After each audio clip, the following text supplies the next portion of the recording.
Wemzala ngathi sekunokujwayelana kabi lapha. Mzala usungijwayela kabi kwangempela nje. Yazi ukuthi mina ngihloniphela into eyodwa la kubasikandi mina ukuthi ugangiwe. Wenza into ebehlukile edlula bonke ontanga yeni zonke izishiphi lezi. Njoba wona uzothi mina ngumkhova kaManqele mina ngakhova le into le lamabhamuza ngehlathi angakhova mina. Ungijwayela kabi. Funa wazi ukuthi isigwebo nje ungijwayela kabi kwangempela nje futhi. Uyabona? Nami ngivuvukele nje ngithandi kodwa manje ungijwayela kabi. Ungijwayela kabi ngongempela. Mina ngibhekene neyinkinga zami nezistress zami zepolitiki sengikomnye umhlaba. Ngikhipheni kulomhlaba wenu. Cela ungangijwayeli kabi. Cela ungangijwayeli nje yabo kwangempela. Futhi ngizokubamba umise nomatshalo ngizokubamba. Ungijwayela kabi nje. Ungijwayela kabi nje.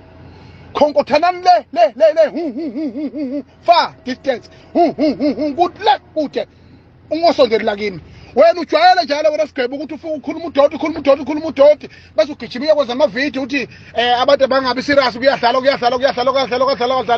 uthini mawuthi kumkhathazi yena umshaya lapha oshambe wase ebaleka ethu esontweni kodwa egadlitsi manje ke wena wenzanike wena ufike wena usuke la abanumzana abafana nathi igawuzu 4 wena ngesigaba esisodwa usubona ukuthi ungabala amagabele ehlango sikababa ukuthi isihlobo sami mina nginendaba mina kunasihlobo empini ngiyakuzwa emzala mina uthi uzongibamba mfowethu mina mzala bengihlale nguhlonipha nje mfowethu ngathi umzala uzalo andi kodwa musuza ngaloshuni loyo bhuti hayi khululeka mfowethu ufike ekhaya kuwukuthi awucacisanga ngoba ngani umzongibamba kungiqhawula noma uzongibamba ngayiphi indlela ngoba angiboni khona okunye ongangibamba ngakho mhlawumbe ngabe ayikho nje kungiqhawula ubese ungitshela futhi ukuthi ngubhuti kuwe noma ngiyensizwa kunawe ungangitshela into ongitshela yona azongibamba kwenze njalo azongijwayela kabi wena mina ngiyakuhlonipha nje mina ngeza ngisho lapho khona mzala kukhompyutha welodwa wena isixobo nje isixobo sensangu lesi sesomile futhi nakhona ukungenzela utho mzala